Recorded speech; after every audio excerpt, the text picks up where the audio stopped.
నమస్కారం.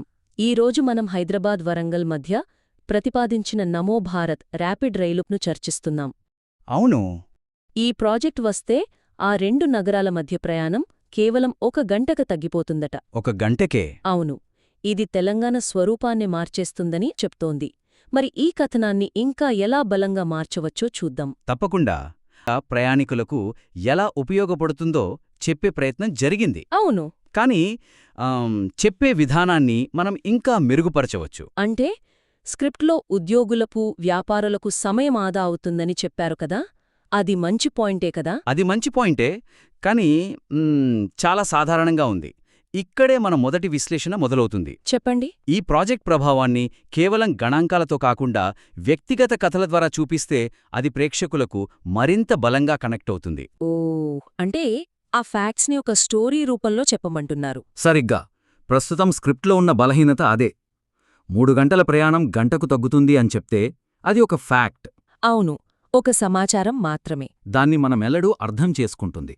కాని ఆ మార్పు ఒక మనిషి జీవితంలో ఎలాంటి సంతోషాన్ని తెస్తుందో చూపిస్తే అది మనసును తాకుతుంది. ఆసక్తికరంగా ఉంది. అంటే ఉద్యోగులు అని ఒక మాటలో తేల్చేయకుండా ఒక ఉద్యోగి కథ చెప్పాలంటారా? ఖచ్చితంగా. నా సూచన ఏంటంటే మనం ఒక కల్పిత పాత్రని తీసుకున్నాం. ఉదాహరణకు స్వాతి. సరే. స్వాతి వరంగల్కు చెందిన అమ్మాయి, హైదరాబాద్లోని ఒక ఐటీ కంపెనీలో పనిచేస్తుంది. ఇప్పుడు ఆమె పరిస్థితి ఎలా ఉంటుందో ఊహించండి. నేను ఊహించగలను. ప్రతి శుక్రవారం సాయంత్రం ఆఫీస్ అవ్వగానే అవును, ల్యాప్టాప్ బ్యాగుతో హాస్టల్కు పరుగు, అక్కడ్నుండి ఆటోలో బస్టాండ్. ఆ కిక్కిరిసిన బస్సులో 3 గంటల ప్రయాణం. అది నిజంగా నరకం. ఇంటికి చేరేసరికి రాత్రి 10-11 అవుతుంది. నిజమే. చాలామంది యువతీయువకులు ప్రతివారం ఇదే అనుభవిస్తున్నారు.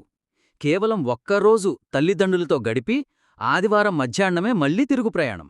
అవును, ఆ ఆదివారం కూడా సగం రోజు ప్రయాణంలోనే పోతుంది. అదే. ఇప్పుడు ఇదే స్వాతి జీవితంలోకి నమోభారత్ ట్రైనొస్తే ఏం జరుగుతుందో చెప్పాలి. చెప్పండి. ఇకపై స్వాతికి హైదరాబాద్లో హాస్టల్ అవసరం లేదు. ప్రతిరోజు ఉదయం వరంగల్లోని సొంతింట్లో అమ్మచేతి కాఫీ తాగి గంటలో ఆఫీస్కు చేరుకోవచ్చు. వావ్! సాయంత్రం మళ్ళీ అంతే వేగంగా ఇంటికొచ్చి కుటుంబంతో కలిసి భోజనం చేయవచ్చు. ఆ ఇలా చెప్పినప్పుడు ప్రయాణ సమయం తగ్గడం అనేది కేవలం ఒక అంకెగా కాకుండా ఒక మనిషి జీవితంలో వచ్చిన అద్భుతమైన మార్పుగా ప్రేక్షకుడికి అనుభూతి చెందుతుంది. ఇది చాలా పవర్ఫుల్ అండి. ఆ ఒక్క ఉదాహరణతో ప్రాజెక్ట్ యొక్క మానవ కోణం మొత్తం బయటకొస్తుంది కదా? అవును. ఇదే లాజిక్ను మనం వ్యాపారులకు కూడా అన్వయించవచ్చా?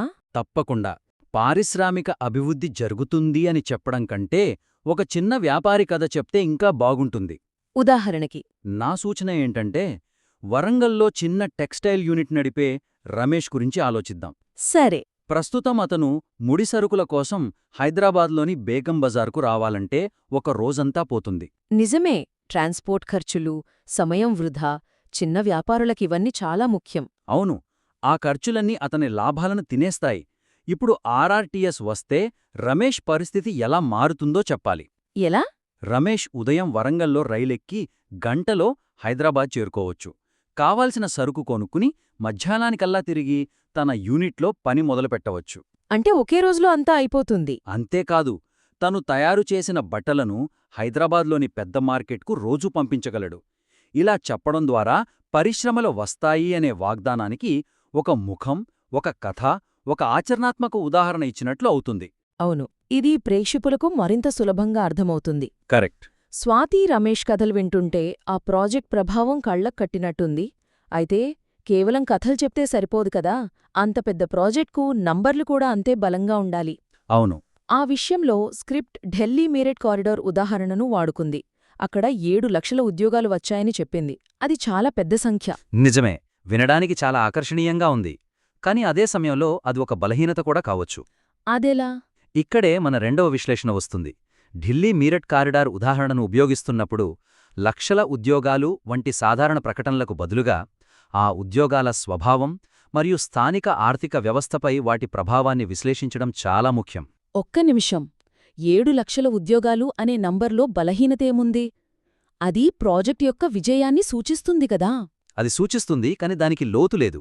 అంటే విమర్శనాత్మకంగా ఆలోచించే ప్రేక్షకుడు వెంటనే ఒక ప్రశ్న అడుగుతాడు. ఆ 7 లక్షల ఉద్యోగాలు ఎలాంటివి?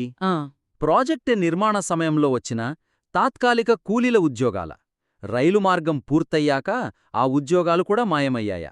లేక అవి శాశ్వత ఉద్యోగాల? నిజమే, ఇది చాలా ముఖ్యమైన ప్రశ్న. ఈ స్పష్టత ఇవ్వనప్పుడు ఆ పెద్ద నంబర్ కొంచెం గాలిలో తేల్తున్నట్లు అనిపిస్తోంది. వాదన బలహీనపడుతుంది. మీరు చెప్పింది ఆలోచించాల్సిన విషయమే. తాత్కాలిక ఉద్యోగాలకు శాశ్వత ఉపాధికి చాలా తేడా ఉంది. ఉంది కదా. మరి ఈ వాదనను ఎలా బలోపేతం చేయాలి? నా సూచన ఏంటంటే కొంచెం పరిశోధన చేసి ఆ వివరాలు చేర్చాలి. ఢిల్లీ మీరట్ కారిడార్ వల్ల కేవలం నిర్మాణ పనులు మాత్రమే కాదు, ఇంకా దాని చుట్టుపక్కల కొత్త లాజిస్టిక్స్ హబ్స్, వేర్హౌసులు, రెసిడెన్షియల్ టౌన్షిప్లు, షాపింగ్ మాల్సు వచ్చాయి. ఇవన్నీ వేలాది శాశ్వత ఉద్యోగాలను సృష్టించాయి. ఆ వివరాలను స్క్రిప్ట్లో చేర్చాలి. బో, అలా చెప్పినప్పుడు ఆ 7 లక్షల సంఖ్యకు ఒక ఆధారం, విశ్వసనీయత వస్తుంది. అవును. అయితే ఇక్కడ నాకు ఇంకో సందేహం. అడగండి. ఢిల్లీ లాంటి అతిపెద్ద మెట్రోపాలిటన్ ప్రాంతంతో వరంగల్ లాంటి టైర్ 2 నగరాన్ని పోల్చడం సరిపోతుందా? అక్కడ జరిగిన అభివృద్ధి అదే స్థాయిలో ఇక్కడ కూడా జరుగుతుందని గ్యారంటీ ఏంటి? అద్భుతమైన ప్రశ్న. ఈ సందేహాన్ని స్క్రిప్ట్ ఖచ్చితంగా నివృత్తి చేయాలి. మనం ఢిల్లీని గుడ్డిగా కాపీ కొట్టమని చెప్పడం లేదు. మరి అక్కడ పనిచేసిన సూత్రాన్ని వరంగల్ స్థానిక పరిస్థితులకు ఎలా అన్వయింపవచ్చో చెప్పాలి. ఉదాహరణకు ఎలా చెప్పవచ్చు? ఉదాహరణకు ఇలా చెప్పవచ్చు. ఢిల్లీ మీరట్ కారిడోర్ చుట్టూ లాజిస్టిక్స్, రియల్ ఎస్టేట్ రంగాలు ఎలా అభివృద్ధి చెందాయో అదే సూత్రం వరంగల్లో కూడా పనిచేస్తుంది.